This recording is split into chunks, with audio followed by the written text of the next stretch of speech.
Sa San Rafael, Bulacan, ang Vice Mayor ay siya ring kontraktor sa kanyang sariling bayan. Ako si Patrick Cruz, multimedia reporter ng Rappler. Pag-usapan natin ang kumpanyang Irish Builders na pagmamay-ari ni San Rafael Vice Mayor Edison Veneracion at ng kanyang asawang si dating Vice Mayor Lynn Veneracion. Madaming DPWH projects ang Irish Builders sa iba't ibang bayan sa Bulacan.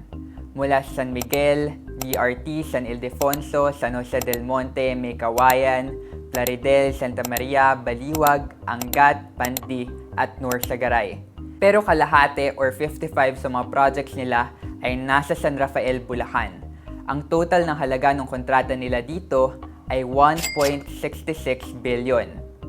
Overall, from 2016 to 2025, nakakuha sila ng 3.5 billion worth ng DPWH contracts.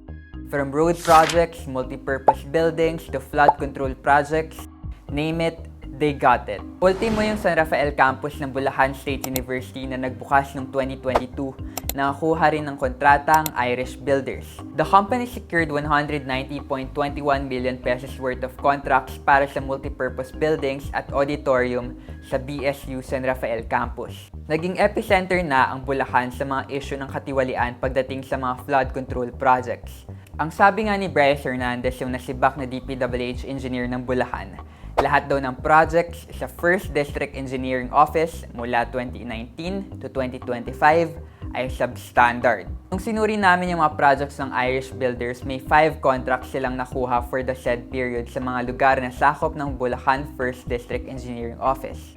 This include multipurpose buildings in Baliwag, a road project in Pande, and the Plaridel Public Market. Nung tiningnan namin yung mga kontrata para sa mga ito, ang nakapirma ay si dismissed Bulacan District Engineer Henry Alcantara, na nadadawit din sa issue ng corruption. We've asked Irish Builders and Veneracion's camp for comment pero wala pa rin silang reply. Aside from the Veneracion couple, shareholder din ng company ang kanilang anak na si Irish. May shares din sa company yung isang barangay chairman sa San Rafael na si Celso Elicipides Jr. at yung kanyang asawang si Marilu.